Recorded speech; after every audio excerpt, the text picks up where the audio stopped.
Alright, hey everyone, welcome to another live stream. First of all, let's check the audio. Are you guys able to hear me properly? Just let me know in the comment section whether or not you can hear me properly, because yesterday my mic crashed onto the ground, the audio jack crashed onto the ground, so I'm afraid there is some audio issues here. So just let me know if you guys can hear me properly. So I can see that there are 37 people, 41 people watching right now, which is really cool. This is the third or fourth live stream that I'm doing. Actually, I have no experience doing live stream videos, so I don't know what to talk about. But for today's topic, it will be on my journey on YouTube. Like when I got started, what's my inspiration, why do I make videos, how did I get to where I am today, and what am I doing going forward with my YouTube channel. So if you guys can introduce yourself, like where you are from, and if you have any questions related to sketching, to drawing, or to promoting your art on social media, you can just let me know your questions in the comment section.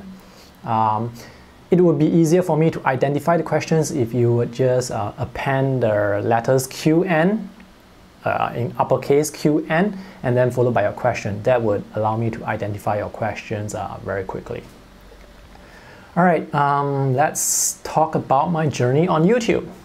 So I started my YouTube channel, or let me just say that I have my YouTube account since 2007, but I did not upload anything until about 2009 or 2010. That's when I joined the Urban Sketchers group here in Singapore. And for the first few sketchwalks that I attended with them, I started to make some videos like those monthly videos, basically just to I think it's just a way for me to document the event, just to have something to watch months later, just to basically just to document the event and see what happens. And each month I would make one video and upload one video. So that was around 2010. Then fast forward a few years later, about 2015. That's when the Urban Sketchers Symposium happened here, that was held here in Singapore, and it was held here in July 2015. Now during the symposium I made videos for 4 or 5 straight days, so it was one video a day. And after the symposium I was very inspired because I saw the number of people watching the videos, it shot up. Previously, when I published the Urban Sketches videos like many years ago, when I published it, it was just my friends who were watching them. Maybe about 10-20 people who watch them every time I upload a video. But now, today, when I upload a video, I get thousands of people watching it. So it's quite it's something that is very difficult to explain. Back then it was just 10-20 people watching. Now we have 1,000 people watching. It's amazing. So during the Urban Sketchers Symposium I made videos every single day, and after that I told myself, hey, why not make videos every day for the next 30 days and see what happens, see what's the results. And so I started making videos for 30 days and immediately I saw the response. It was really good. There were more people watching. Maybe because of the symposium, it led to more people discovering my channel. And not just that, I also created videos where people can search for using keywords. So after that, the number of views it started to climb up, maybe about, I'm not sure how much, but it climbed up significantly, like from 2 digits to 3 digits. And that got me really inspired because I didn't know that there were actually people who want to watch this type of content, and I actually kind of enjoy making this sort of content. I like to share watercolor tips, my drawing, and also the sketchwalk videos. Anything to do with sketching, I like to sort of make a video for it and upload and share with you guys. So after the 30 days, I saw some good improvements in the number of people watching it. So I continued for another 30 days just to see what happens. So I just try and see what happens. And since then, I have made over 1,000 videos. I think there are, the last time I checked it was, let me take a look. So there's actually this website that tracks YouTube stats. I'm not sure if you can see it properly. But on this website, which is called socialblade.com, it says that I have 876 videos. These are public videos, so I have made 876 public videos to date so far since I started taking YouTube seriously in the July of 2015. That was about 3 years ago. And there are over 100 other private videos that I have made for my Patreon supporters. So it's very difficult for me to imagine the number of videos that I have made so far. It's 1,000 videos it's insane. I try to make one video every day, but because of the new baby, I just had a baby daughter in March. My work rate is somewhat lower now. I still try to film every day, but I release my videos once every 2 days. So each month I'll probably release about 15 to 20 videos. So I try to keep it up just to maintain the momentum. The more you create, the more you can create. So it's really a habit. I try to make it a habit. Anyway, I don't have a lot of hobbies except for drawing and making YouTube videos. So I do have a lot of time to make this sort of videos. Besides tending to my baby daughter. Alright, so that's really all there is to my YouTube journey.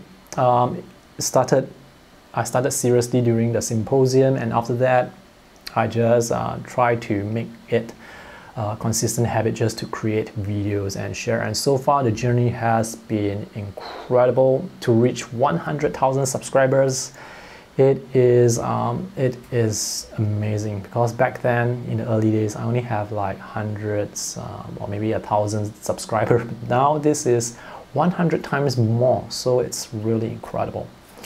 So that's the gist of my YouTube journey. So I think for the rest of the time I may take some questions. Let's just take some questions.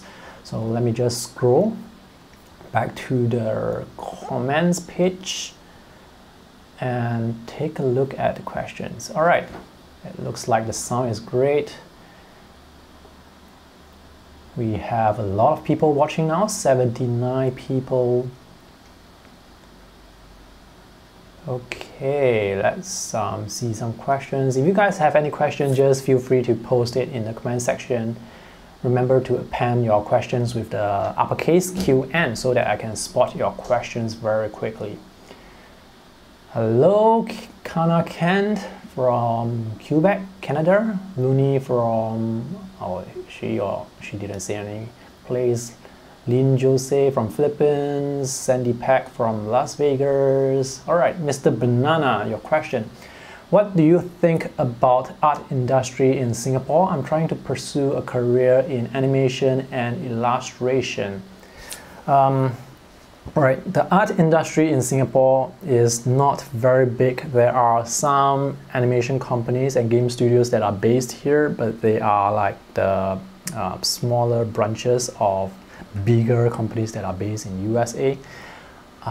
Right off the top of my mind, I cannot remember. I think there is one company that makes the Assassin's Creed games. Their studio is based here. In terms of animation companies, I do not know a lot. There are some independent studios that make cartoons, but they are, I mean, I'm not in that industry, so I'm not personally aware of the names of the studio, but there are not many. Singapore is a small market. There are only 4 to 5 million people, so the market size is going to be smaller. So if you are going to go into animation and industry, you have to look outside of Singapore. I mean, you still can join companies, you can find jobs if they are available, but it would be good to look outside of Singapore because I think when it comes to animation and illustration work, you can create work for your clients outside of Singapore. And with the internet today, it's really much easier, relatively speaking, compared to back in those days where there is no internet. Being an artist today is really so much easier compared to back in those days because of the internet. The internet is a really powerful tool to help promote your work. Take, for example, YouTube. YouTube is a very powerful platform in the sense that this is a platform that will help promote your work if it is good enough. So you don't really see a lot of other channels that actively promote their creators' work, but on YouTube, when you create a video and post it online, when it's good, when people watch it, YouTube will know that people like that video and they will promote that video, so more people will watch it. And not just that, YouTube actually pays creators whenever there is advertising dollars, and they pay about 55% of the advertising revenue to their creators. So that is quite incredible. With YouTube, with Instagram, with Facebook, or your own blog, or basically any other website that allows you to promote your work, you should do it, especially if you want to pursue a career in animation and illustration, which are is a very visual medium. So it's a medium that people can see your work visually. So do share your work online, share your work consistently, regularly, make it a habit to create regularly and post your work online. This will allow you to, number one, improve your work because you are always drawing, you're always practicing, so you can improve your work as the days go by. And secondly, it allows people to discover your work. So if you're looking for commission jobs later on, people can spot your work online. They can contact you directly to ask you to do some work. I actually have people contacting me to create some sketches just because they see the sketches that I have posted online years ago. And even today, once every few months, some people would just contact me, and that's because I share my sketches online. But the frequency of people contacting me is not very high because I don't share my work as often compared to many years ago. But if you're in animation, illustration, if you want to be an artist, share your work online. Now is a great time to share your work online. You have no idea. I mean, there are people who make a full-time living just to be an artist, just make YouTube videos on YouTube and they can be a full-time artist. So yes, that's how powerful the internet is nowadays when it comes to promoting art. All right, next question from Kelly Ashby. How do you avoid perfectionism? It's hard for me to be organic with my watercolor art. All right, I think, yeah, there are some people who like to draw details. There are some who like to paint loose. Different people, of course, will have different ideas of perfectionism. Now, personally for me, I paint a bit loose because I used to paint quite detailed. I look to perfect, like paint within the lines, make sure that the colors are all correct. But nowadays, because I have less time, I paint a bit looser. To avoid perfectionism, I'm not sure what kind of advice I would give. Maybe just have fun with your watercolor. Just practice, just paint as you go. Don't worry too much about the outcome. Just practice and try to learn the techniques. Don't focus on the end product, but focus on your techniques, because when you get the techniques properly, when you get the techniques right, like those painting techniques, how to create a wash, how to observe, how to draw from observation, how to get the proportion right.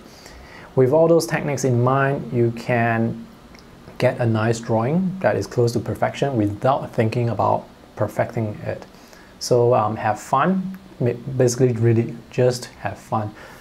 The analogy I would use would be if you are a basketball player or anyone who plays sports, if you are someone who plays music instruments, they practice all the time. So they are not perfect, but they practice all the time. And because of that practice, they become perfect. They can shoot hoops and the ball will always go into the basket. They can play music and the music will come out fine. I don't think they worry about perfectionism because they have practiced for so long that it comes naturally. And when it comes naturally, when you have all the techniques in your mind, you would just paint smoothly. You don't worry too much about, try not to worry too much about perfectionism because there is no such thing.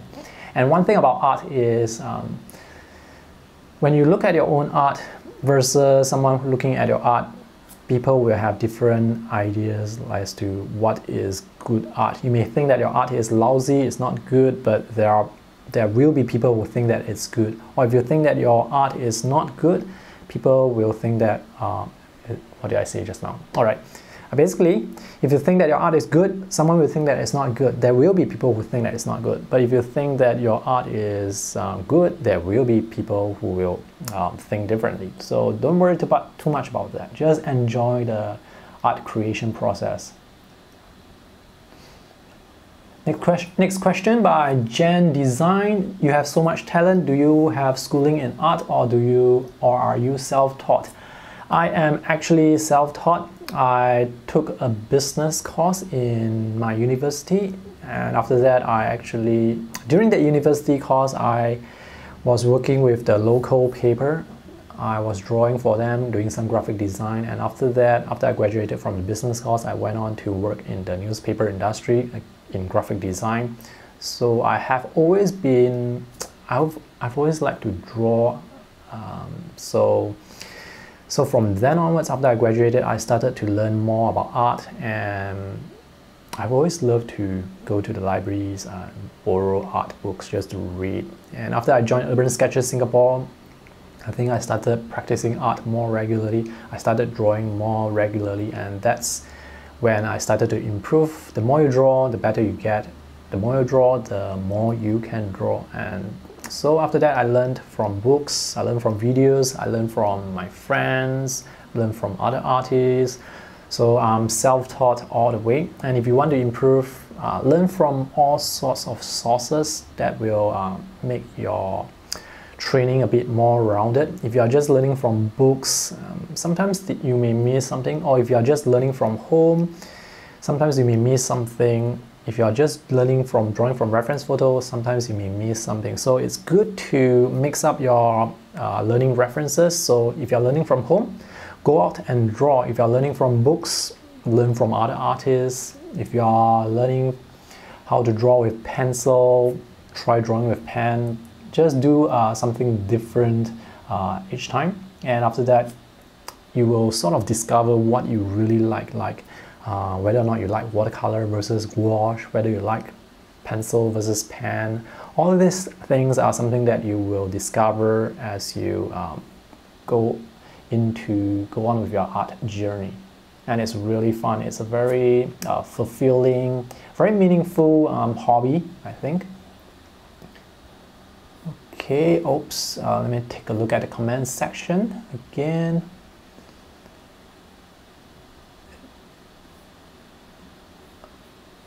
Okay, oh, it's actually a bit difficult for me to scroll the comment section because there are too many comments.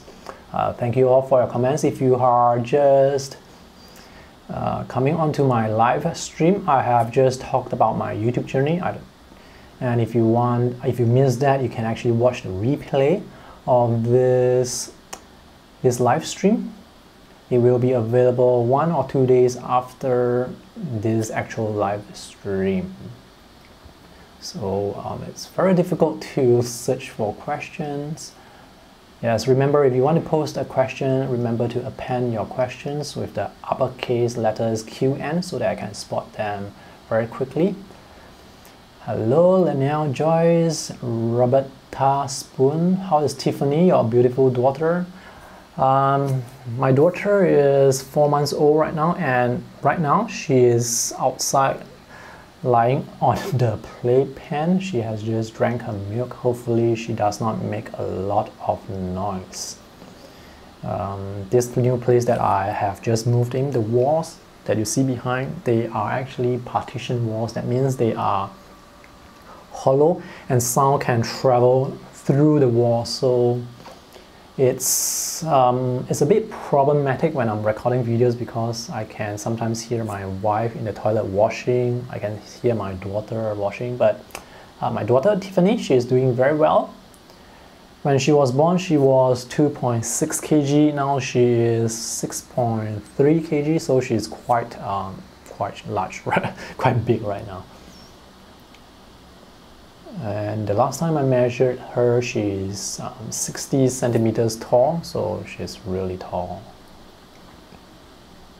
I hope she's sleeping right now. Linnell, Joyce, I'm learning so much from you. Thank you. Is your wife supportive of your work making videos?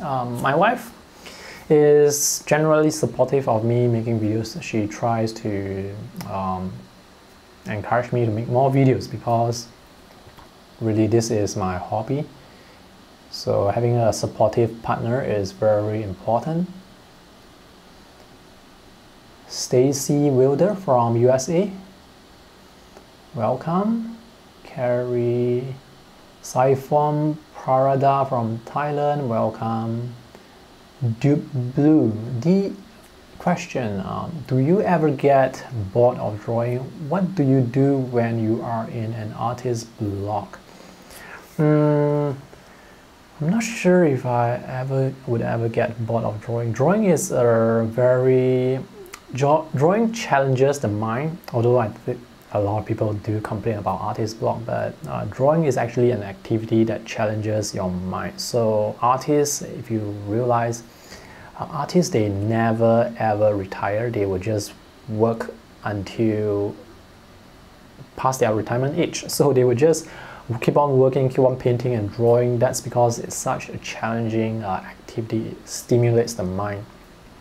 So I will never get bored of drawing, but if I visit, most of the sketches that I do are actually drawn outdoors. So if I visit a place for many times in a row, the same place, then yeah, I may get bored of drawing the same thing. But I try to look for different things to draw, look for different things that interest me.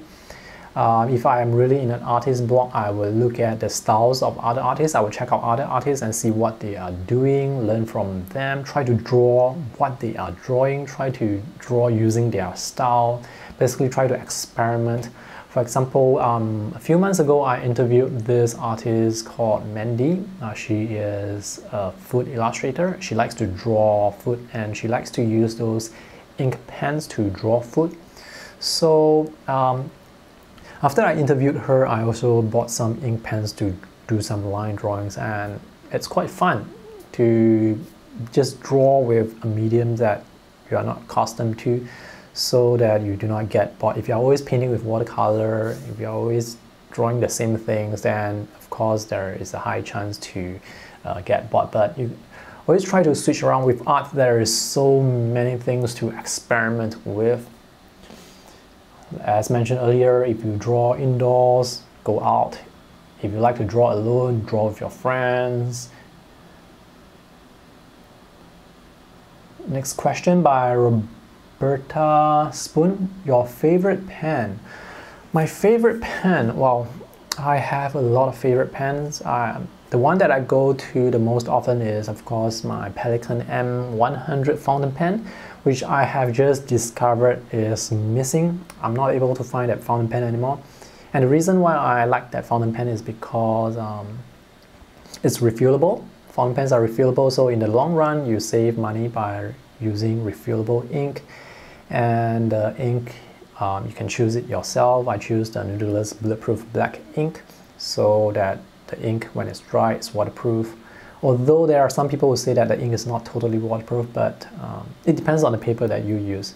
So Pelican M100 is my favorite pen, but it's missing now. So now I'm using Uniball pens, the disposable ones. The ones that I like are the Uniball Gel Stick, which is an inexpensive pen. It's a really cheap roller ballpoint pen. with gel ink inside. It's really cheap. I like it.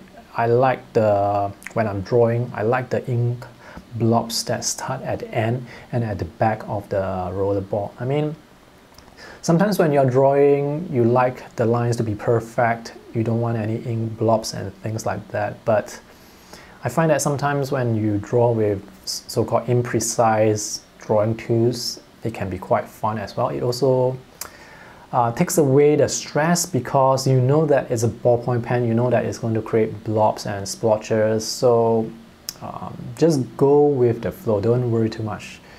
Other pens that I like would be the Uniball Air, which is also a disposable pen. This Uniball Air, AIR, is capable of drawing thin and thick lines. I like that, and also the ink is waterproof. And there's a third one, I cannot remember what it is.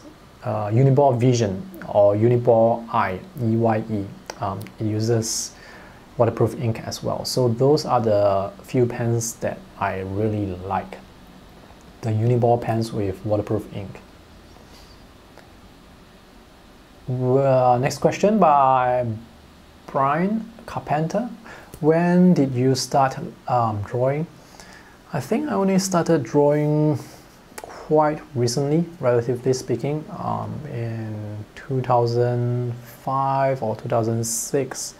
That was after I graduated from university and started working in the newspaper industry. So because I work in graphic design, I also like art, so I would try to learn art on my own and try to basically to learn how to draw, because drawing is beneficial. Drawing is a very helpful technique, a tool, something that once you learn you cannot unlearn, and it's very helpful. To be able to draw is something like to be able to write. So I started drawing back then and started just learning, and even today I'm learning. So it is fantastic. I love to draw, although I should be drawing more, but nowadays I spend a lot of time on making videos, but I'll try to draw more. Vyavun, congratulations, so happy and excited for you. Thank you so much. Next question. Teach6. How has your channel helped you grow as an artist? The channel grow as an artist, the more I make art, I think art with practice you get better. So the more I make art, the more I draw, the better I get. It's not so much of the channel making me better, it's really the practice of making art that makes me better. And on YouTube, sometimes I would check out other artists as well, because when I'm on YouTube, sometimes when I review my own videos, there will be the sidebar that shows suggested videos. So I would check out some of the suggested videos, like the art videos, like from Mind of Watercolor, from Frenet, from there are a lot of artists, a lot of other artists that I check out. So I see what they talk about, I learn from them as well. So YouTube as a platform, there's so much resource on YouTube, so I would just watch all the other videos and learn from them and practice drawing and get ideas from them. So it's fantastic. I hope I answer your question, Kitch6. Next question by TG. What do you do professionally, like work-wise?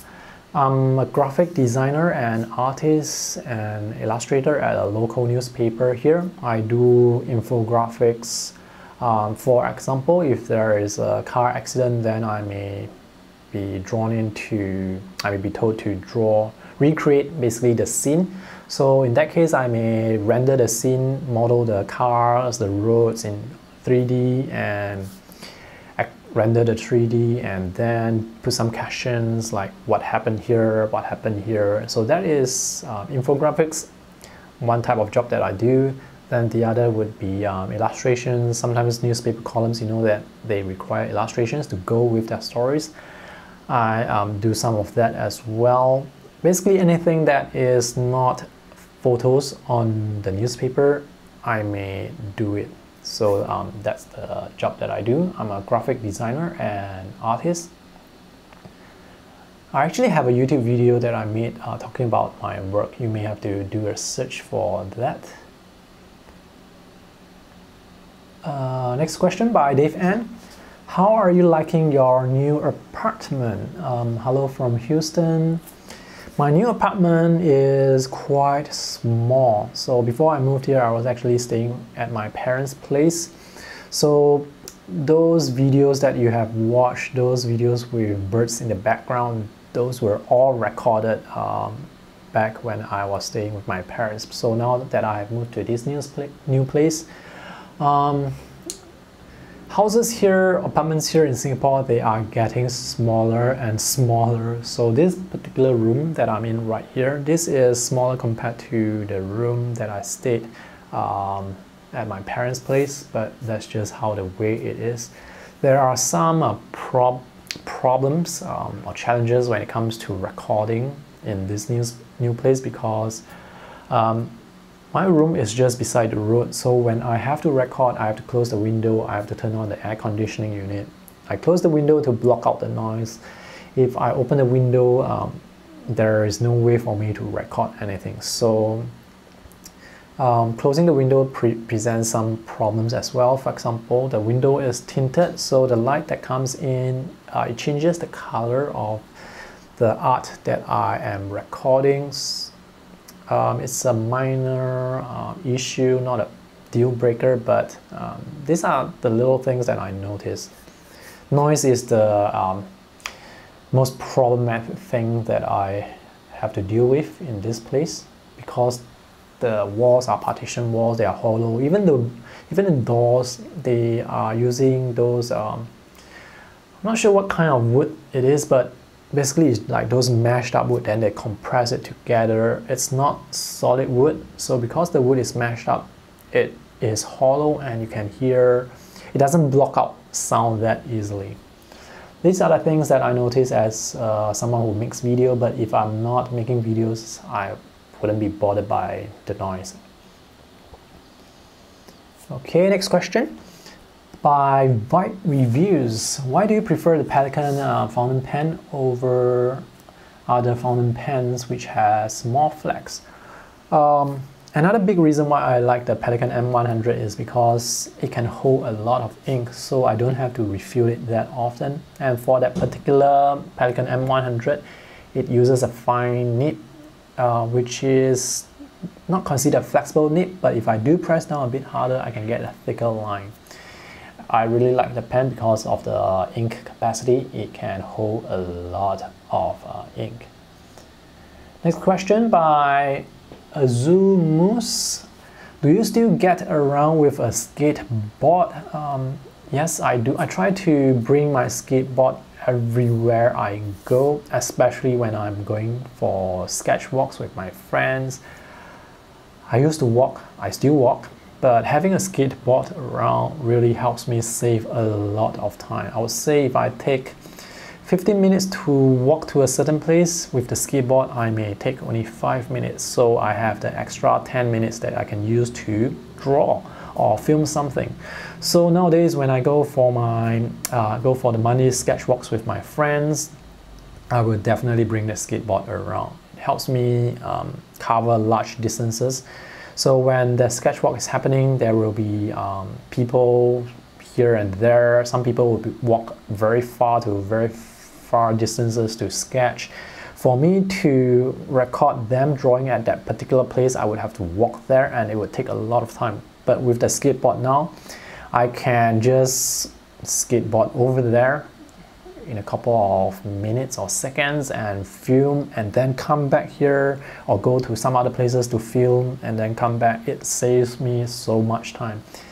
Things that I am not able to film because of time constraint in the past, I can film now because of the skateboard, and it just saves me so much time. All right, next question. Let's see, remember, if you are just coming on to this live stream, if you want to ask a question, just append your questions with QN, the letters QN, so that I can spot them easily. Patricia Keller, greetings from Florida, USA. Hi.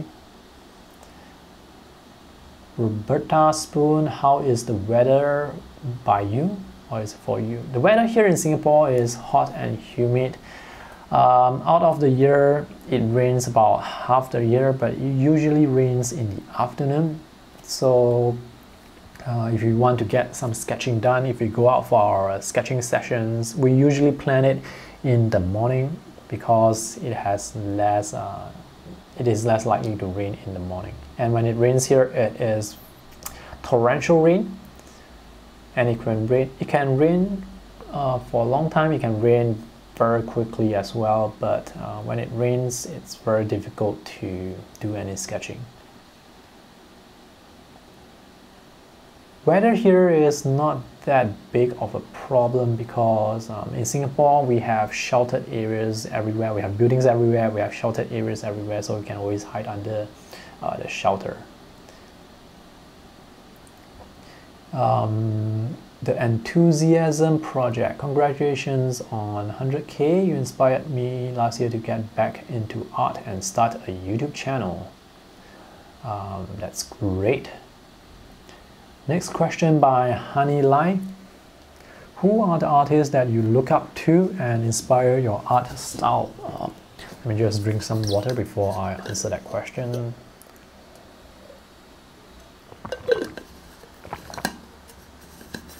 I don't think I have any particular artist, like my favorite artist. I just look at a lot of artists, a lot of different styles, like Lapan, for example. He has a very nice whimsical style. I love his style. There is Tommy Keane, who is an urban sketcher and art director. He has a very detailed style. There is Liz Steele, there is Mark Taro Holmes. They are urban sketchers as well. They have very loose styles.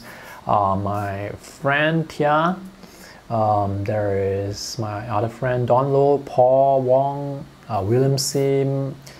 Basically all the people that you may have seen in my sketchbook videos, I'm inspired by them as well. I'm inspired by their work because their style is very different from mine, and it's so, there is this very inspiring vibe when you look at other people's artwork, when you see how they tackle the same scene as you, how they tackle the same subject, how they paint differently. So I get inspired by that. But I don't really have any particular artists that I look up to. Basically I get inspired by all artists. Okay, let me scroll down.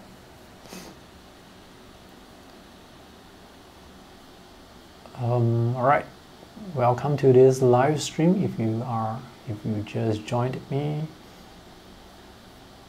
Wow, the comments section is getting a bit long. Anyway, this live stream is probably going to last for 1 hour or 1.5 hours because that is about the battery life of my camera. I cannot record longer than the battery life of my camera. Our next question by Linnell Joyce. I'm learning so much from you. Thank you. Do you see yourself continuing to improve after all the years you have been sketching and watercolor painting?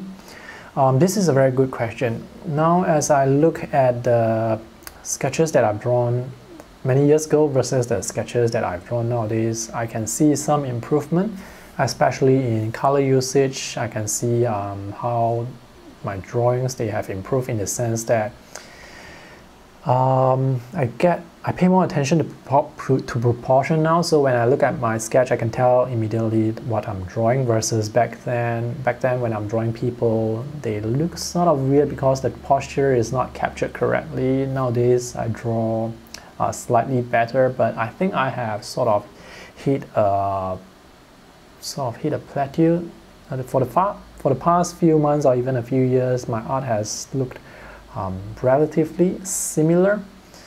And this is something that happens when artists, they are sort of in the comfort zone. They just keep doing what they do. So I hope to sort of learn from other artists, experiment more, especially with mixed media, so that I can sort of develop a new style just to do something different. When you do something different, you are experimenting with new techniques, you try new things, and you learn what's working and what doesn't work, so you improve through there.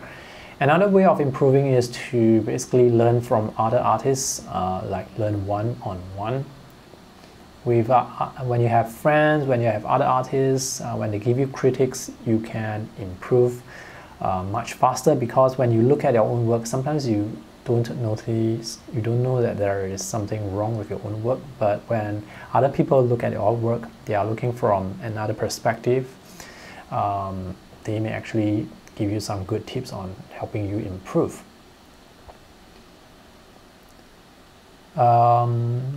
Here's another question by, I'm not sure what's your name because it's written in Chinese. Did you ever consider 3D? I actually do 3D work in the office for my official work. Like I do model things like buildings. Wow, what's the latest thing that I modeled?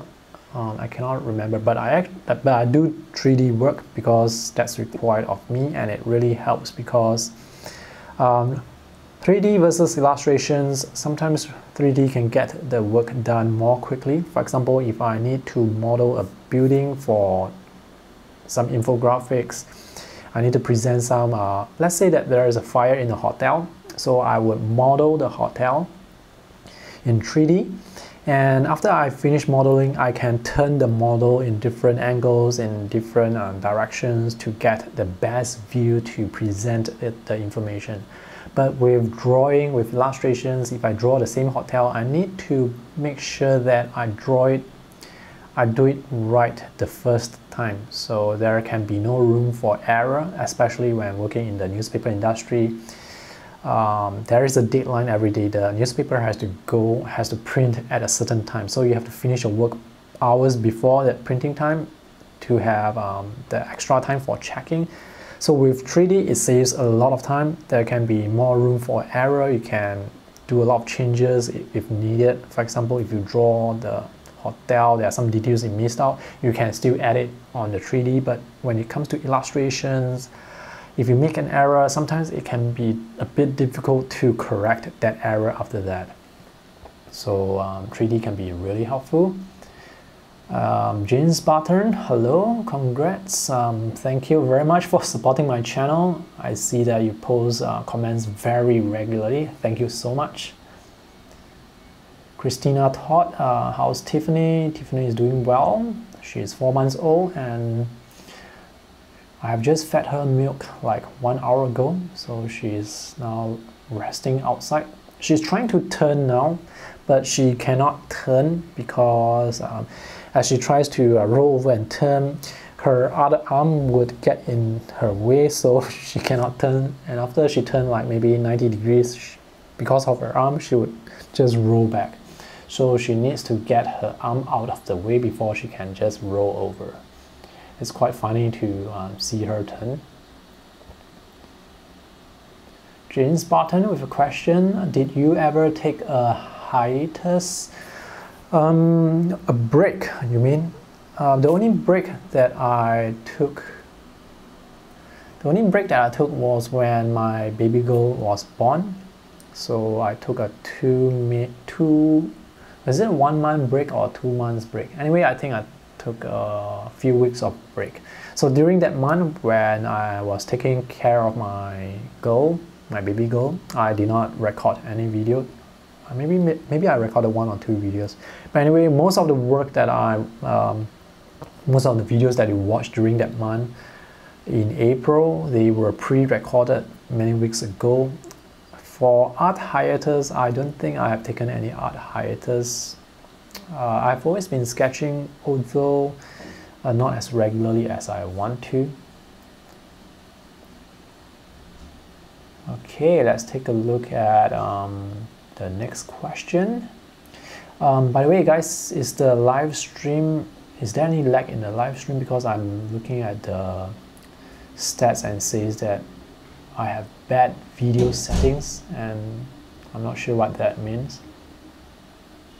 Hopefully there is no lag. The network seems fine. Okay, I'm just going to continue answering some questions. Next question from my art life. You're from Philippines.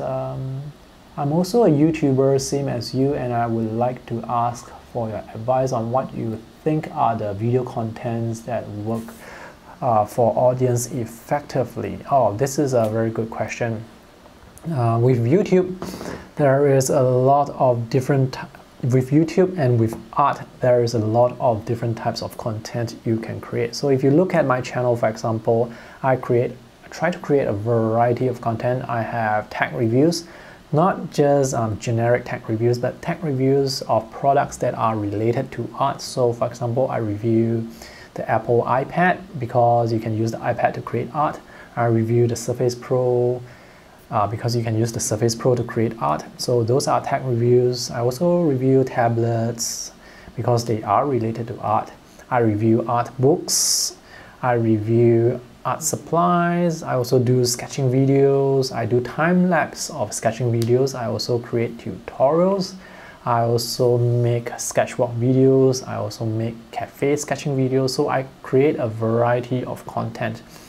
And creating a variety of content helps when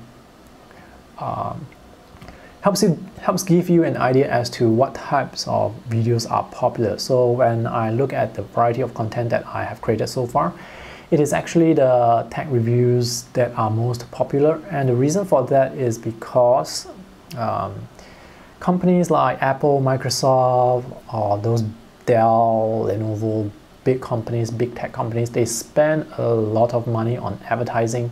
So whenever they come out with a new product, let's say with a new tablet, Samsung comes out with a new tablet, they will spend a lot of money to advertise on that tablet.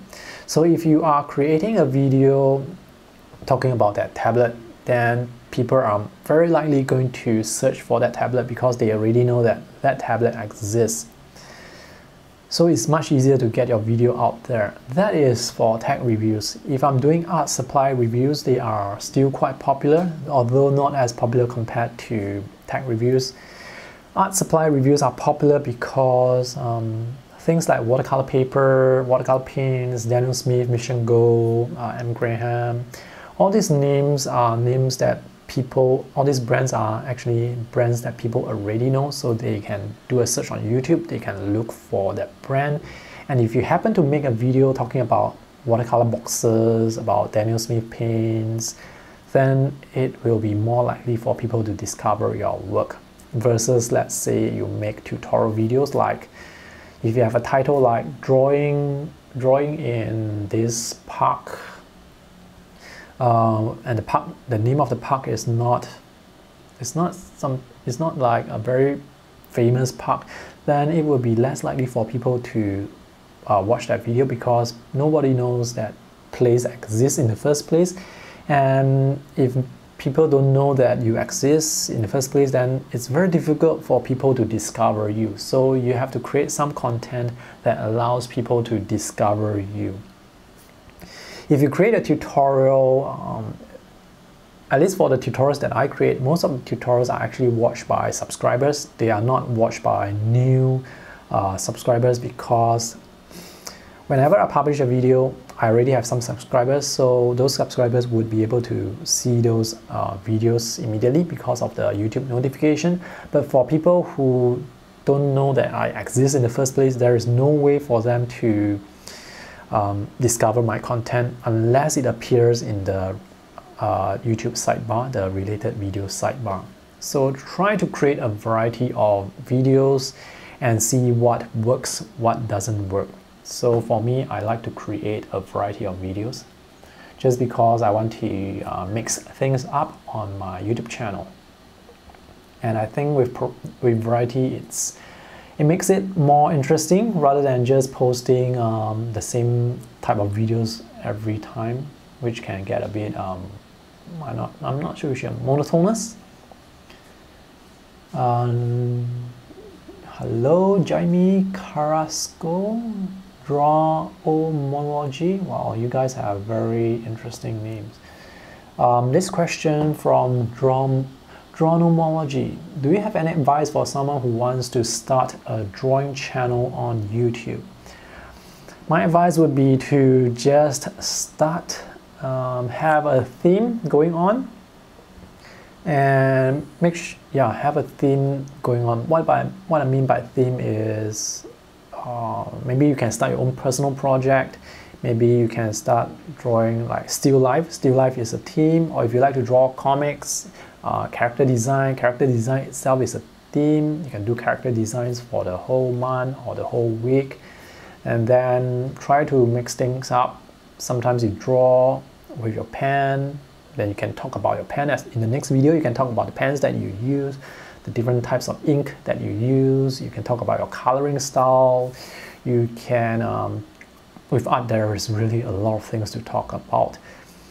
My advice is to just start, create content consistently and regularly. That is the most important thing when it comes to starting a YouTube channel or basically starting any website. Consistency is the king. Content is not as important as consistency because with consistency, with practice, the more you do it, the better you will get. So even if you are not that good right at the beginning, if you are consistent, you will improve. So don't worry too much about the quality, worry more about consistency, really put in the effort to make videos regularly. That really will help a lot.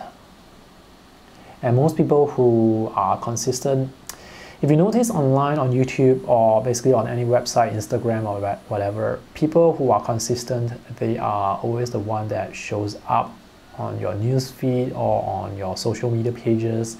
They appear everywhere, and that's where you can always see them. And when you always see them appear, you always think of them, and the more likely you will check out their artwork. So that's why consistency is king, it's crucial actually. Not just for starting a YouTube channel, it's for everything.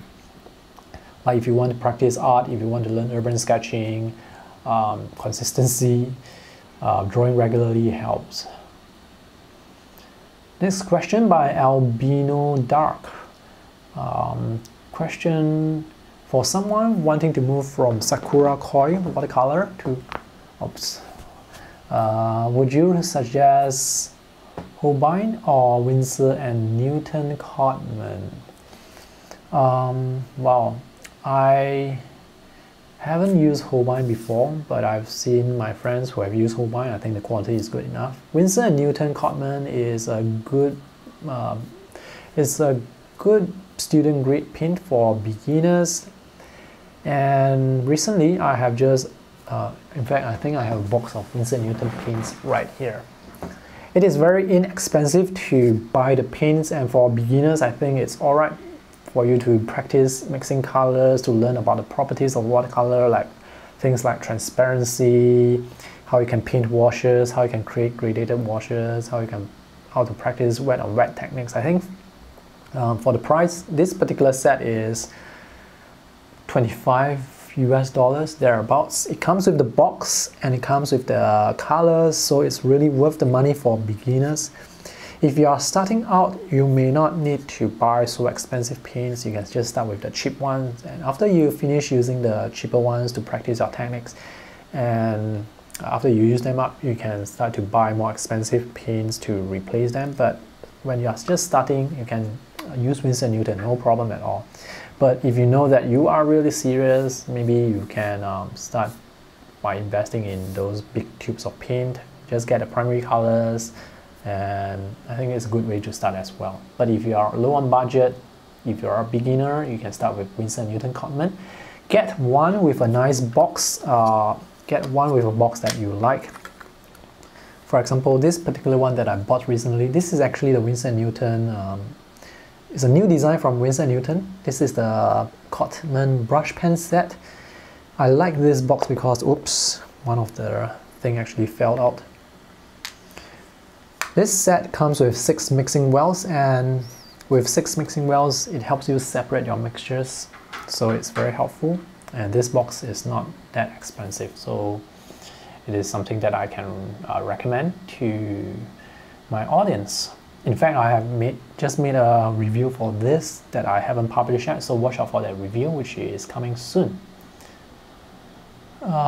Next question by Flavio. Did you take Steve Huston's online classes at New Masters Academy? If not, did you take any other online classes to improve your drawing and painting skills?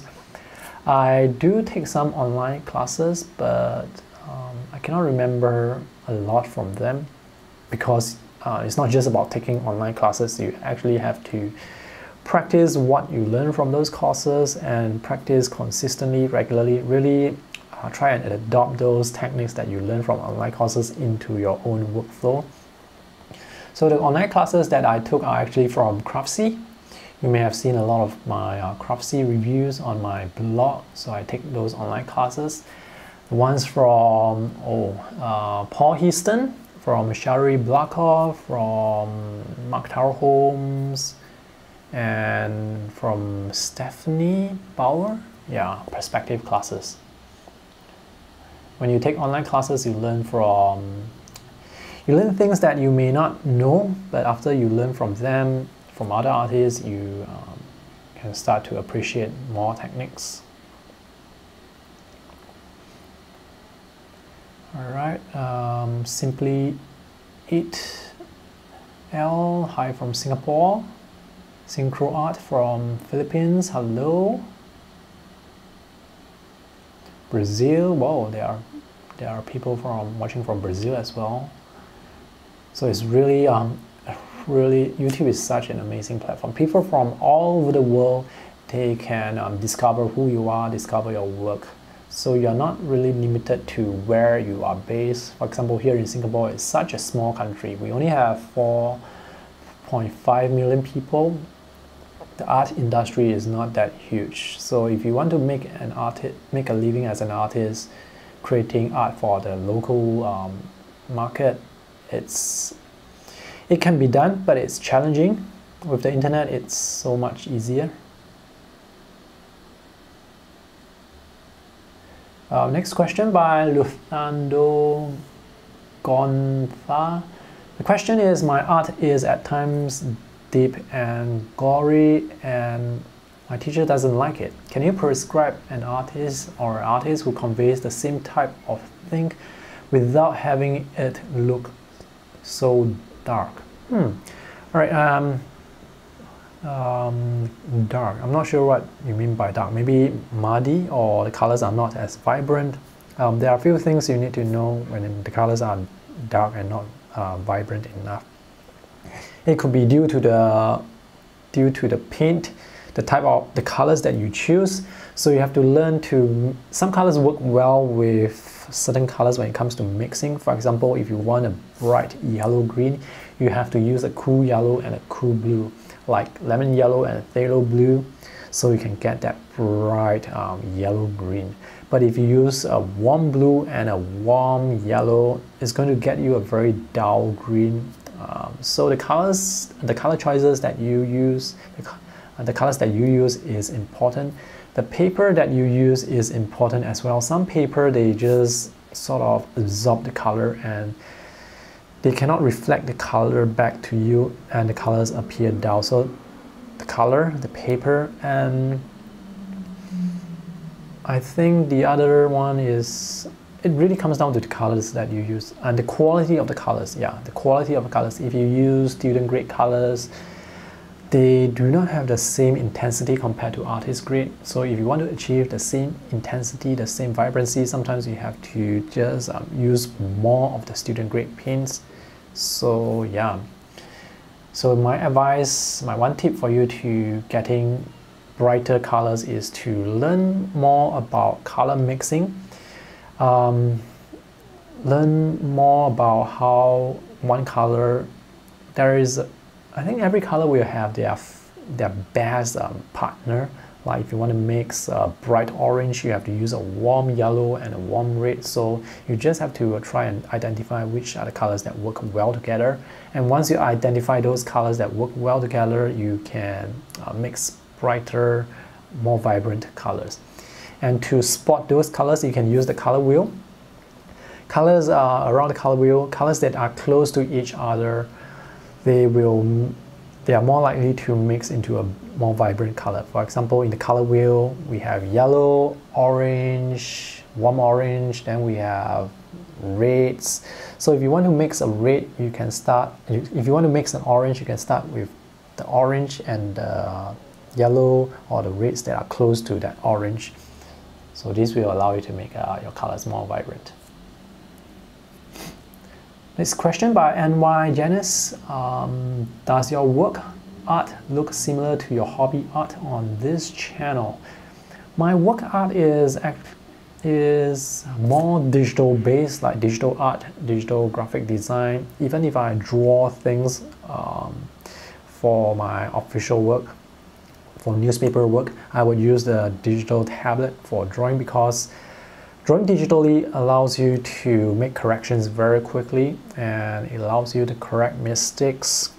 So I would draw digitally with when I'm doing graphic design. But when I'm doing my own personal art, I try to use traditional media because I find it to be more fun. There is this this very tactile feel that you get when you're using an actual pencil or actual pen, and then there's this satisfaction as you draw. You can see the ink glisten, shines or reflects the light as it dries. As you draw with the pencil, you can see the graphite attaches itself to the paper. Or as you paint, you can see the watercolor dry slowly and produce the colors that you want. I find that the act of creating art with traditional media to be very satisfying, which is why I love to use traditional media when I'm doing my own personal work. When it comes to digital art, when it comes to my personal work, when it comes to my office work, I use digital. Next question by Cinco Art. Is the yoga book good for students? The Lenovo Yoga book is a laptop that you can draw on the keyboard area. It's not a very powerful book.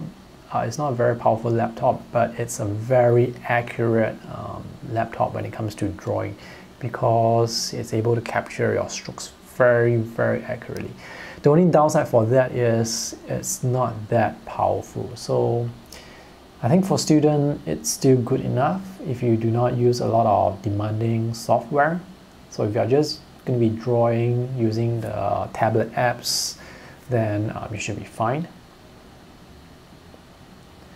Cynthia Emmerich from South New Jersey. Hello. Hemna Thola from India. Next question by Marlene Very Nice Patterson. Do you find yourself taking really long breaks? Does money force you to create new content, or is your drive in the morning fueled by your passion to create art? I'm in an art slump. I don't really take breaks. I work very long days actually. Every day. My schedule for each day is about the same. For example, a typical day would be for me to wake up in the morning, I take my breakfast, and after that I will start filming YouTube videos. I will start drawing and filming YouTube videos if the weather is right. For example, right now the weather is fine, the sun is out, it's bright, so this is a really good time for me to draw, to make YouTube videos, because with good light I can get the camera to capture the colors accurately. I will spend basically the few hours to draw, to make YouTube videos, to create, and if the weather is bad or if it's really too noisy for me, then I will go outdoors to draw. Yeah, so I try to, depending on the weather conditions, depending on the time that I have, I would do different things. So does money force me to create new content? It's not about the money, because on YouTube you do not make a lot of money unless you create those really popular viral video type of content. Creating art videos, creating art tutorials, they don't make a lot of money. I mean, if you look at some of the video tutorials that I've created, They have 4,000 views, so that translates roughly to just US $4 because the CPM, or the CPM is the thing that they use to measure how much money to pay for every 1,000 impressions of every 1,000 views. So the CPM online for YouTube, basically for the industry in general, is about $1 to $2. So if my video tutorial has 4,000 views, then I'm only going to make $4. So if I'm doing it for the money, I will be burnt out very soon. I create tutorials, I create my sketching videos because I like to create them. It's my hobby. I like to create them. I like to watch my old videos that I create because it's really fun to look back at old videos and see what has changed. Yeah, so it's definitely not about money. I have started other websites just to make money. For example, I have started a website to review camera products because I have a lot of camera and camera lens. I worked on it for about 2 or 3 months and then I stopped. I actually earned some money from the website and there is good money, but my passion is not into reviewing cameras and camera lenses. It's just too technical and it's not fun at all. It's not like painting where it's more fun. So even though it earns money, I've stopped doing that. So it's not about the money. Each day I wake up, I'm really passionate about just art. I think I would actually write down ideas on what type of videos I would make. I would prepare the things that I prepare, like watercolor, the day before I make the video, just because I really enjoy the creation process. So my advice to you when you are in an art slum or art block is to check out other artists on YouTube, see what they are doing, get some ideas, get some inspiration, go hang out with your friends to draw outdoors. It's really fun and it can really give you some new ideas. So try and do different things. Don't just always do the things that you have been doing. And that should help you get out of your art block. And Richie, are we going to get to see Tiffany? Tiffany is outside. So maybe I'll bring her in later on, close to the end of this live stream. If you guys stay a bit longer, maybe I'll bring her in. I'm afraid to bring her in because she may make a lot of noise.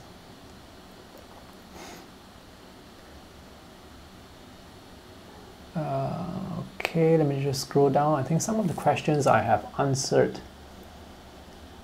Okay, yeah,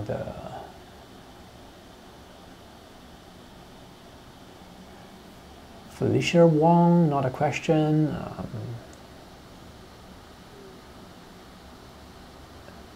James Barton with another question. What was the location where you did the outdoor review for the Etcher's Slate backpack? I recorded that at a used quarry. So there's this quarry near my parents' place where they used to dig out the granite stones. It has been converted into a park and there is a lake there. So I recorded the video there at the quarry. It's a quarry that I visit.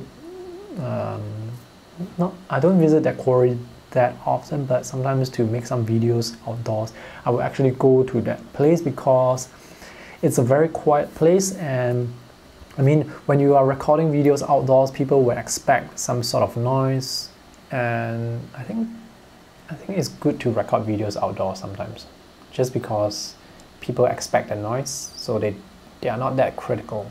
So that's just a simple quarry park, near my parents' place. Next question by Joel Alvarado asks, how is it that you plan so much content and work on it while you deal with your job? Yeah, I get this question a lot. How do I plan my time? As I think I mentioned it earlier, I don't have any other hobbies other than making videos and sketching. So all of my time, it goes to these two things, and also my family time. It's just these three things: sketching, making videos, and family time. So that's where all my time goes to. I do not spend a lot of time on social media. I do not spend a lot of time on Facebook. I do not watch a lot of TV. I do not watch a lot of movies. Although sometimes to unwind, I do watch movies and shows with my wife. But other than that, I do not spend, most of the time is actually spent on creating stuff.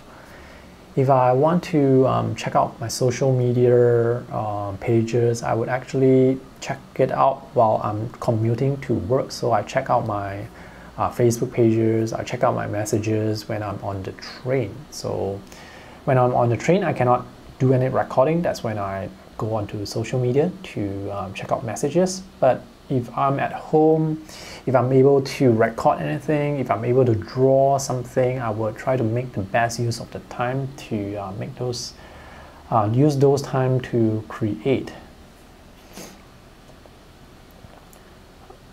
Okay, oh, we have been streaming for 1 hour and 11 minutes. That is quite long. Let me drink some water. Sometimes when I'm recording videos, I do a lot of retakes, and sometimes my voice will get coarser and coarser.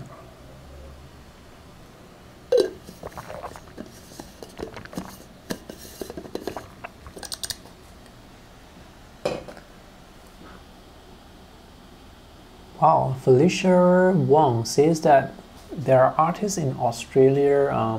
For artists in Australia, there is a government grant that pays a salary dependent on having an exhibition at least yearly. That is so cool. For us in Singapore, we don't really have this sort of artist grant. You can apply for some artist grant with the local art ministry, but there are some strings attached. For example, with the Australian grant, you have to create your own exhibition. For us, we have to put out some content. It could be a book, it could be some other projects. But the thing is, there is always some strings attached. So if you want other people's money, you have to do things for them. And personally, I do not like that. I like to be free and easy. I just like to do things at my own terms, which is why I do not take freelance job. And I do not do commission works. I just want to sketch, make videos the way I like. Next question by Min Suga. Which watercolor would you prefer for a beginner to use, Winsor & Newton or Schmink? With Winsor & Newton and Schmink, there are student grade quality pins, and there are artist grade, the more expensive artist grade quality pins. If you are a beginner, you can start with the student grade pins. But if you have more budget, maybe you can just get a few tubes of primary colors, yellow, red, and blue, and just go straight into the artist grade. Because even though student grade pins, they are cheaper, it's a bit difficult to achieve the same intensity as artist grade. So you have to use more paint, and you use up your paint faster, and you have to spend more money to buy more paints. So if you really are serious with watercolor, you can just spend money on just 3 tubes. Just start with 3 tubes of watercolor, and it can last you for a very long time. So the brand doesn't actually matter, because many of the big brands, Winsor & Newton, Schmink, Daniel Smith, M. Graham, Mission Gold, Holbein, Da Vinci, and Senelia, they are all very good brands. They all produce very high quality watercolor. So just buy the brand that is easiest for you to buy the brand that is easiest for you to get refills for, so that you can save money on shipping. Buy from your local shop so that you can help them. Next question from Linnell Joyce again. When you make your YouTube videos, do you have to spend much time editing the film afterwards? They look really good. Are you using a Mac to produce your films? How much time do I spend on editing the film? Well, for me, I try to make the video as how should I put it? I only shoot what I need. So if I talk about anything that is, if I speak wrongly, if I get my information wrong while I'm speaking, then I would go back to the camera and delete that film, and then what's that sound coming from? Where's that sound? Anyway, I only shoot what I need. So if I say something wrong, I would delete that clip and re-record it. So at the end of the day, I will have all the clips that I have recorded correctly. I will just join them together and trim the segments that do not have any audio, and that's all. So I do not shoot extra clips. Even when I'm outdoors shooting my sketchwalk videos, I only shoot what I need. I do not shoot anything extra, because if you shoot a lot of clips, you have to go through all the clips to see what you want and what you do not want, which are the clips that are essential to be inside the film, which are not essential.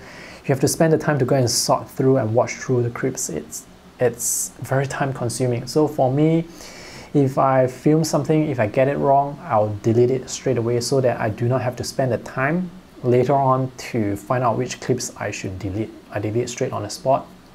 I find it to save me a lot of time. There are people who would just film straight right after they press the record button. They would just film non-stop to the end, and then they would go in and cut, watch through the whole thing and cut out the mistakes, cut out the strange awkward pauses, cut out the silence.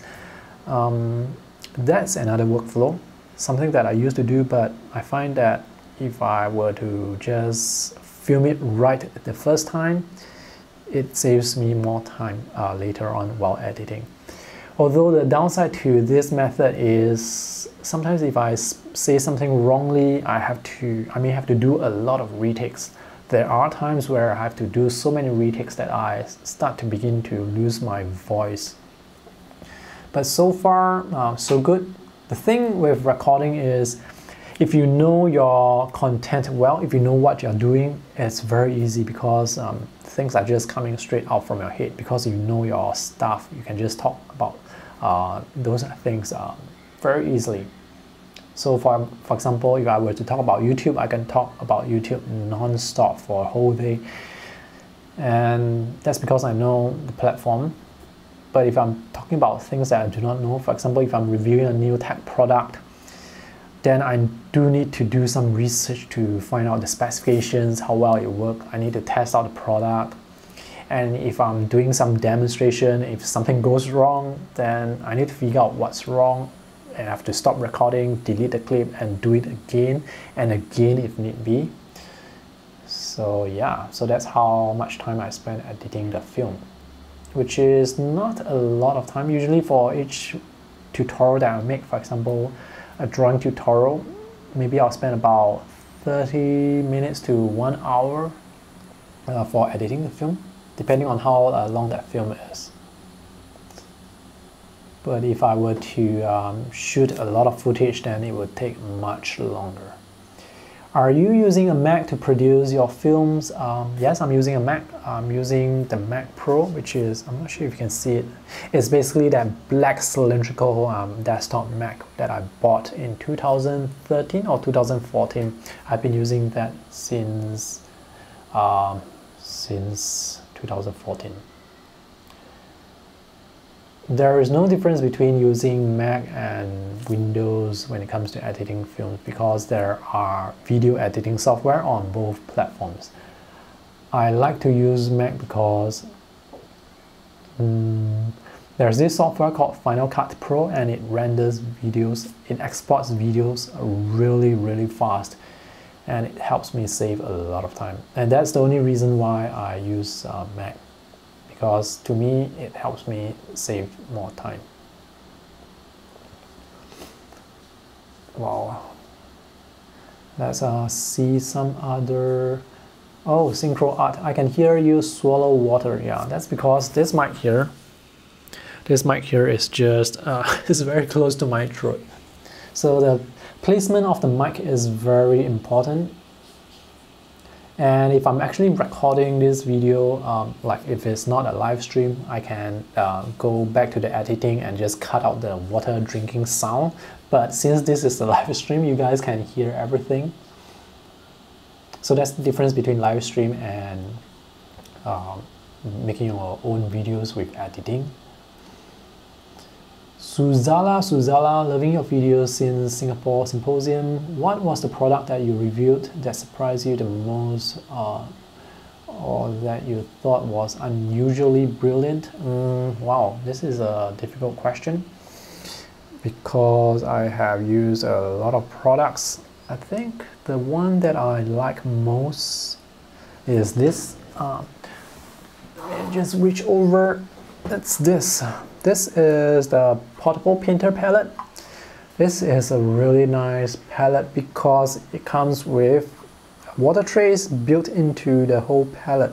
So you can detach the water trays and collapse this palette into a very small portable setup. And if you need the water trays, you can attach it to the side. I like to use water trays because I like to use a normal brush. I find that it's easier for me to use normal brushes. That's why I like this. I think is a really good product. Other products that I get recently, the most recent one is the metallic pen from Spectrum Noir. When I drew with those pens, the lines that come out, wow, the colors, they are so strong, so intense. It's actually surprised me. So the Spectrum Noir pens and some watercolor pins as well, like Mission Gold. When I first used them, Mission Gold watercolors, the intensity is so strong.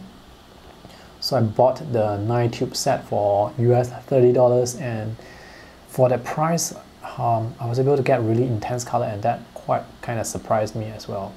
Another product that surprised me is the Kramer pigment watercolor. They are very granulating watercolor. The first time I used it, I could see straight away the difference between Kramer pigments and other brands. Kramer pigments has more texture, more granulation compared to other brands, and that surprised me as well. Okay, let's see if we have any other questions. Welcome to those people who just joined. If you want to ask a question, you can append your question with the letter QN, uppercase QN. Okay, next question is from Agnes Lim. Will you draw anything with monochromatic or one color? I actually started, there was a phase in my life where I like to draw everything with just graphite, water-soluble graphite, and so I actually do like to draw monochromatic because it's very fast. It allows you to learn your tonal values, getting your values, your contrast levels right. So painting with just monochrome is actually quite a good learning experience. But as to the question is, will you draw anything? Yeah, I did draw a lot of things with just graphite back then. So now I've switched over to using colors, and it's a totally different challenge because with colors you have to worry about the different types of colors you use. You also have to worry about the values, the contrast level, because colors, they contrast against each other. They contrast against one another quite differently from just black and white. Next question by Ayune. What would you recommend a watercolorist that wants to move on from beginner paints to artist paint without paying a whole lot more? Artist quality paints are quite expensive. That's true. To save some money, you can get paints from sets. Usually, a set of colors will sell cheaper than individual tubes. For more budget, I think, let me recall brands of budget paints. I think Mission Gold is not that expensive if I'm right. I'm actually not too sure about the different prices. Yeah, I may have to do some research and get back to that question, because it's a good question. Like, what are the high quality pins that are also budget pins? That's a very good video that I'm going to make, but I cannot answer that question now because I cannot recall anything right now. So let me just jump to the next question. Do you use watercolor graphite pencil for sketching watercolor? I have many watercolor graphite pencils, but I do not use them for sketching because I prefer to use water-soluble graphite, like those in the tin form. I use them like watercolor. If I use graphite pencil, those water-soluble graphite pencil for drawing, when I apply watercolor over the lines, it's going to dissolve. It's not going to look nice. When you mix graphite with watercolor, it's not going to look nice. I'm not sure why. I think the main reason is because graphite, it doesn't have any color within the gray itself, and with watercolor there is color. So when you mix something with color, and you mix color with something that doesn't have color, it's going to look kind of strange together. You can try it on your own, it's going to look different. So you can try and mix your colors and use it alongside graphite, and versus using your colors and put it beside a gray that you mix with your own watercolor. You can spot the difference immediately. So okay, let me scroll down to the question. Next question by Faithfulness. What are your top locations you dream of sketching in person? Wow, I love to sketch outdoors, and any location that I can travel to that I have not visited, I would be interested to check out, to draw there. So there are a lot of different countries that I wish I could visit, different towns, different countries, places. Europe is a place that I would love to visit again. I have only visited Barcelona, and also I've only visited Spain, Barcelona, Madrid, Grenada, and I visited London, but I wish to visit other countries in Europe like Italy, France, Germany. There are so many places for me to visit, and it's very difficult for me to visit all those places because of the full-time job, and because now I have a baby, it's a bit difficult. So yeah, nowadays it's a bit difficult for me to travel. But I would love to visit all those countries and Southeast Asian countries as well.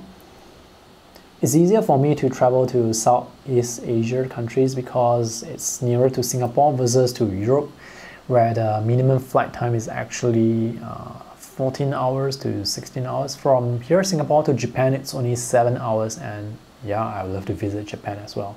In fact, talking about places to visit, wow, it just makes me excited. I would love to make travel videos, like travel sketching videos, but those videos, they don't make money, so it's just a hobby. When I go traveling, I will make those travel videos, but they don't make money. If they actually do make a lot of money, I can go traveling and make videos my whole career, but it's just not possible with YouTube.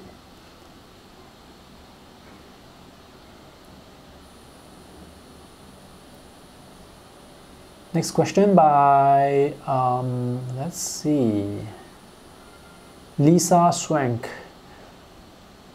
What is your go-to watercolor paper, and what would you recommend beginners use? Okay, depending on the type of technique you want to practice, you can save some money with certain watercolor paper. For example, if you're just going to be practicing mixing colors, then you can choose cheap watercolor paper, but not too cheap.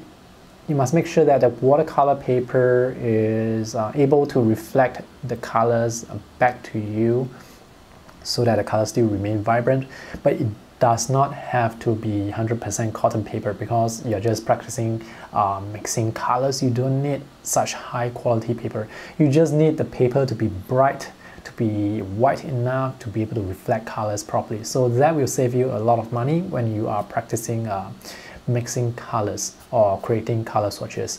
But when you want to practice like wet on wet techniques, if you want to practice gradated wash, color lifting, or if you want the paper to be durable, then you will have to go for more expensive 100% cotton paper, because those are the type of techniques that work well with those paper. Those are the type of techniques that cannot work well with cheap paper, because if you do wet on cheap paper, I find that the colors, they do not spread out as nicely compared to cotton paper. So if you, let's say, mix two colors like yellow and blue together to form green, you do a wet on wet, the yellow and the blue, they will stay in their own individual areas. They are not going to mix that nicely. You're not going to get a gradated wash. So the paper that you use is very important. I actually have a video made on how to choose good watercolor paper. You can check that out. I think that will answer your question in greater detail. For beginner watercolor paper, the one that I use very often on my YouTube channel is the Daler and Rowley Aqua Fine paper. It's a cheap paper. It is suitable for quick washes, line art, quick washes, 1 layer or 2 layers, but it's not good for wet on wet technique, so I don't demonstrate wet on wet with that particular paper. But I think it's a good enough paper for beginners.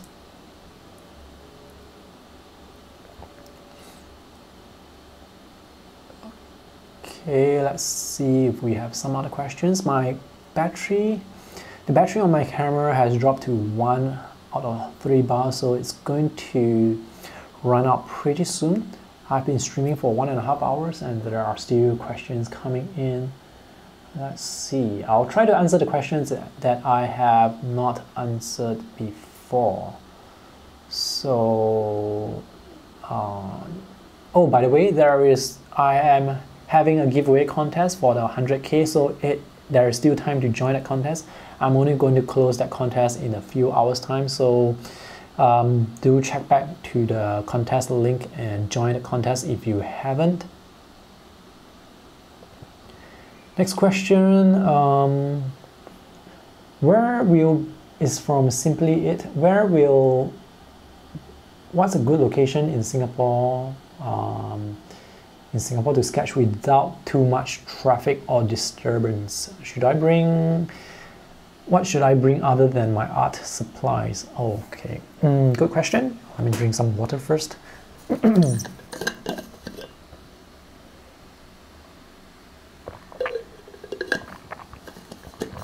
A good and quiet place to sketch would be Tiong Bahru. You know those 1920s public housing that government has built before the war. Tiong Bahru Estate is a very quiet place. There are alleys that are very bright, very spacious, and there are not a lot of people there. So you can go there and sketch. I don't think there will be people who disturb you because there are like no people there. Versus if you were to go to Chinatown, there are so many tourists there. People will always be looking at what you're doing. So I know that for some people you can get a bit self-conscious with people looking over your shoulder. So Tiong Bahru is a very nice place that I would recommend you go sketch, because it's a good training ground. There are no people there, and once you get comfortable drawing outdoors, you can move to places where there are more people. Another good place to sketch would be gardens and parks. There are not a lot of people who visit gardens and parks as well in Singapore, maybe because the weather is a bit humid. And the other thing to bring other than your art supplies is a portable stool, a portable chair that you can sit on so that you can sit everywhere. If you do not have that portable stool, you're only limited to sitting at places where there is shadow and there are seats, but with a portable stool you can sit everywhere. I always bring my portable stool, but nowadays, since I'm using my skateboard, I would sit on my skateboard as well. I try not to sit on the ground because sometimes there could be ants, or it could be really dirty, like if the If the place is really muddy or there's a grass patch, it's really muddy, that's when the portable stool will be very helpful. Okay, let's see some other questions. I think I'm going to end my live stream very soon because the battery life is dying very soon. Oh, next question by Tim K. Johan. Should you not resist the urge to label your work good or bad? Yeah, sometimes I do take a look at my sketch and say, oh, this is not good enough.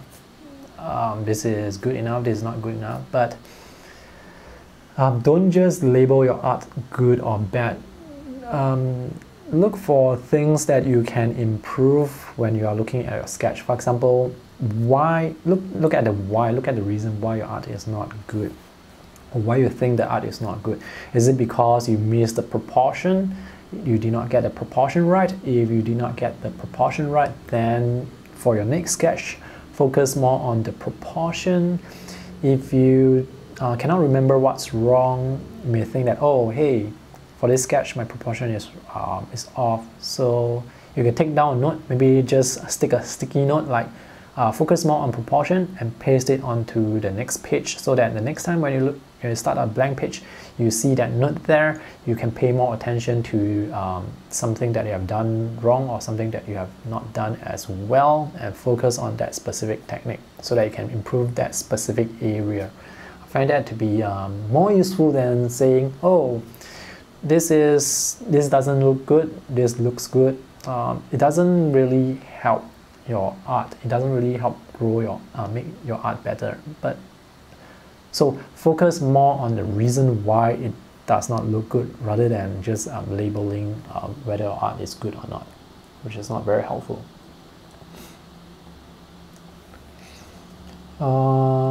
Next question from Renee2547 from Minneapolis, Minnesota, USA. Question: I have to draw and paint at night. Have you discussed lighting and artificial lighting? Thanks for all you do.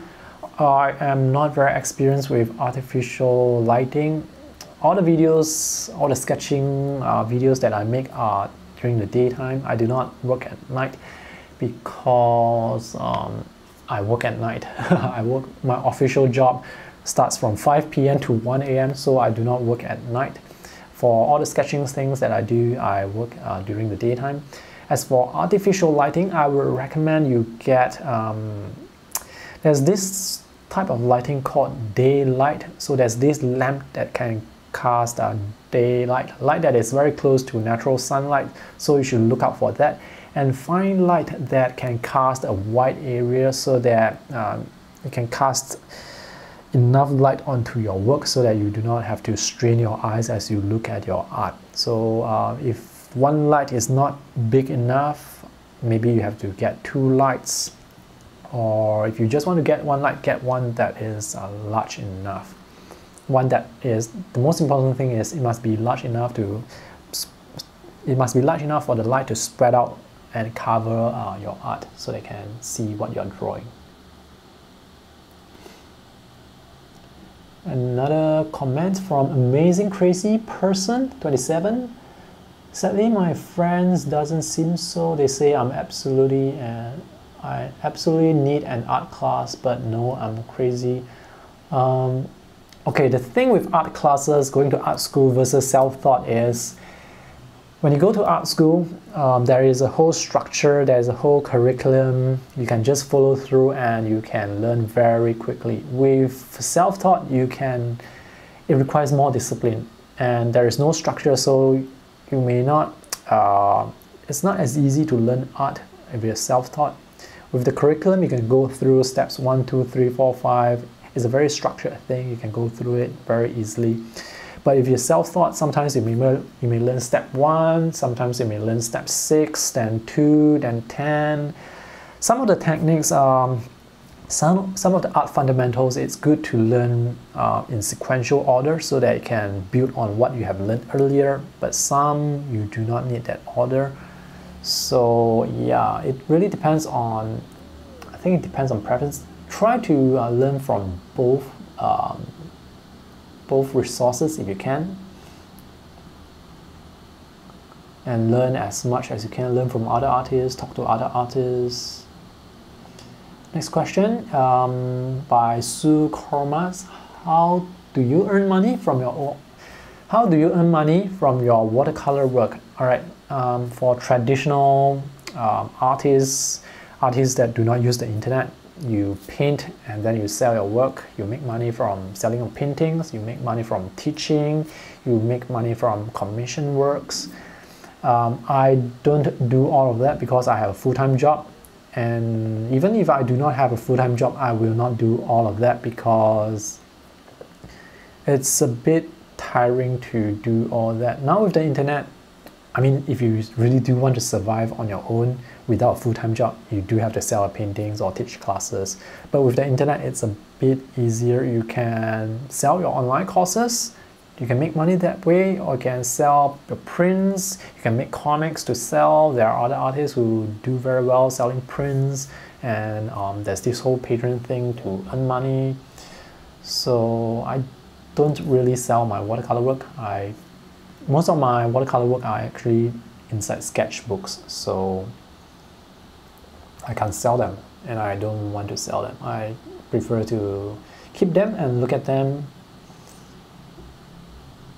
because it gives me more satisfaction to look at my own work. Okay, let's see. We have Murakinots, welcome. Renee SG, Prabhudutar. Prabhuduta asked, what's my full-time job? I'm an infographic artist at a local newspaper. There's a video where I made that I talk specifically about this. Okay, it has been 1 hour and 42 minutes since streaming. I think I'm going to end my video right now. So earlier on I say that maybe I should bring Tiffany back in, show you guys how big she is right now. I think it would be quite fun for you guys to see how big she is. So let me just put down my mic and bring her in before I end this live stream.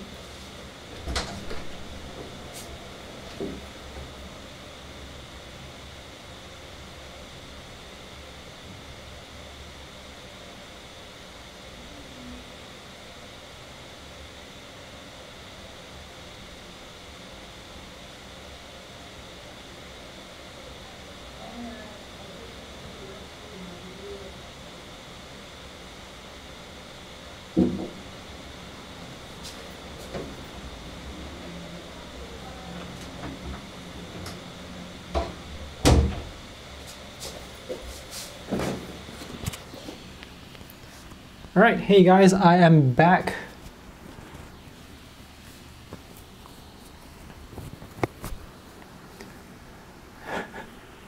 All right, hey guys, I am back, and this is Tiffany. She's under. All right. Oh gosh, she is so big right now, so heavy. Oops. Please do not vomit in front of the camera. Alright, alright, please do not vomit in front of the camera. Alright, so this is Tiffany. She is 4 months old, and as you can see, she is so much bigger right now. Wow. And she can hold her neck up right now. She has good neck muscle. See? Oh. Alright, she is holding her neck. See guys? Strong girl, very strong girl. She grows really fast. Are you gonna talk? Are you gonna talk today? She just woke up from her sleep. Yeah. Alright, say hello to everybody. Do you want to say hello? No? Alright. Alright, so this is my baby girl, Tiffany. You don't see her that much because, well, she doesn't feature in a lot of my videos. Alright, so that's all for my video live stream today.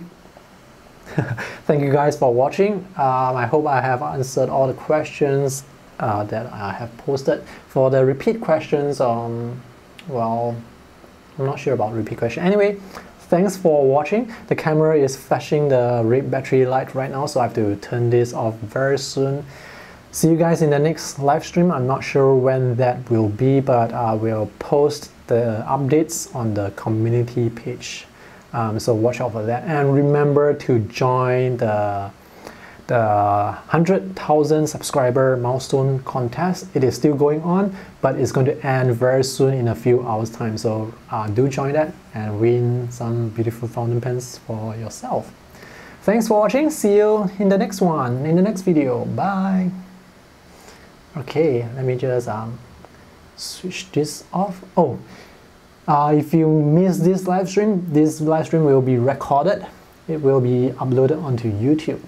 So don't worry if you have missed it. You just are not able to ask questions directly. That's all. Okay. Bye. Wave? You want to wave? Hey, the camera is here. Hey. All right. See you guys. Bye.